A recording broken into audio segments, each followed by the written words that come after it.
sky. Take a deeper breath and give it time. You can walk the path among the lines, but always know that you'll be safe. I'll be here throughout your days. Come find me and we will play.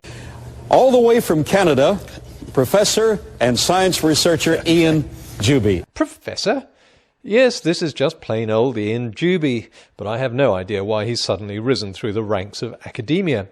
Some of you may remember him as the former coveted Golden Crocoduck nominee who went postal in a rowing boat. Over your lifetime, you'll accumulate a few errors in your DNA. Yeah, he's got a gun.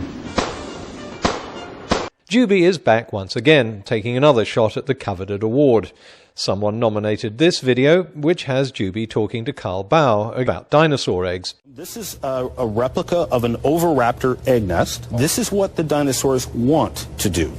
Yes. All right. So Well that's what stated. they want to do. Well stated. What do we actually find in the fossil record? We find a number of very radical things. For example, this comes from the Two Medicine Formation in Montana. Again, a replica. It was in green-gray mudstone. And again, apparently this dinosaur laid them in twos, but apparently laid the eggs on the run.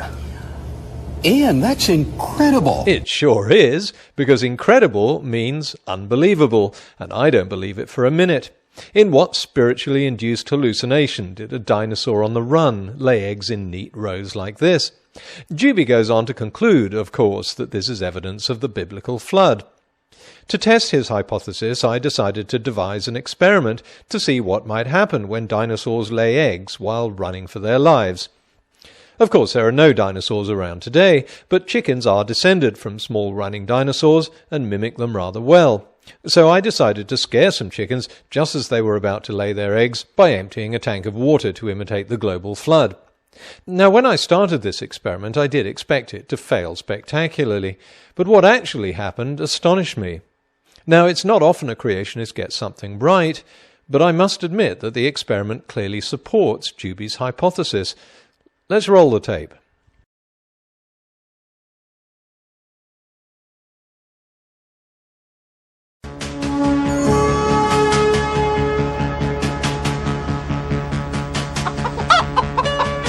Ian, that's incredible.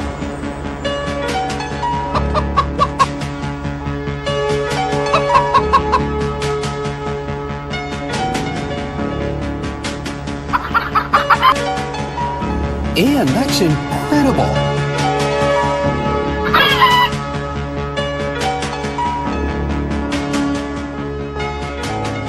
The stunning result was that the chickens not only laid their eggs on the run, but when the eggs were examined later, it turned out they'd formed into neat rows, just as Ian Juby had predicted.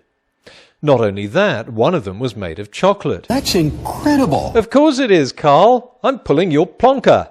There was no experiment, no neat rows, and chickens don't lay chocolate bloody Easter eggs. If Juby thinks this is anywhere within the realm of sanity, let him do this experiment and show the result I got in my fake one. That's what real professors do. But Juby isn't eligible for the coveted Golden Crocoduck because of a stupid idea. He has to actually breach the 9th commandment, and of course he couldn't pull off this silly egg-laying hunch without doing that. Juby starts off by showing us an oviraptor nest and saying that oviraptors like to lay their eggs in a circular fashion. Yes, that's what paleontologists have discovered. Then he claims another set of eggs should have been laid in the same way because they were laid by the same type of dinosaur. But they weren't. As always, to get to the bottom of this mendacity, we have to check Juby's sources. A lot of this is centralized around an article by Barnhart in the Creation Research Society Quarterly magazine. He did an excellent article, multiple pages, examining dinosaur egg nests. But Barnhart doesn't say the elongated nests were made by an oviraptor at all. He cites a 1994 book containing a chapter by Moritella, who in turn cites a 1987 paper by Horner, who described these eggs, and all three attribute the elongated nest to a different type of dinosaur, the Troodon. This isn't just a minor issue of classification. These are two completely different dinosaurs. The Troodon nest is from Montana, but the oviraptor nest comes from Mongolia. The two species lived on completely opposite sides of the world. So not only is Ian Dewby's idea completely idiotic, it's not even based on a proper reading of his sources. A real professor would have had the ability to read and understand all this. But of course Dewby isn't a professor. He's called that because there's a dearth of scientifically qualified creationists, so they like to create titles for themselves. And if anyone is suspicious of Dewby's fake qualifications, Dewby has a backup. And this audience should know that your IQ is off the chart, and we appreciate that. Yes, he may not be qualified, but he's smarter than you, which means he knows a lot more about dinosaurs running away from a global flood and laying eggs in 2 neat rows than you do. So there. Ian, this isn't personal, mate. You're a very nice chap with a wonderful sense of humour. But if you want to preach what you believe to be the truth, why do you have to change the facts in order to do it? Well, I guess if you didn't change the name of the dinosaur given in the scientific literature, then there'd be no puzzle and no need to invent even the most tenuous link to a global flood. People would think your eggs on the run story was just chicken poop and laugh at it. I'd hate to see that happen.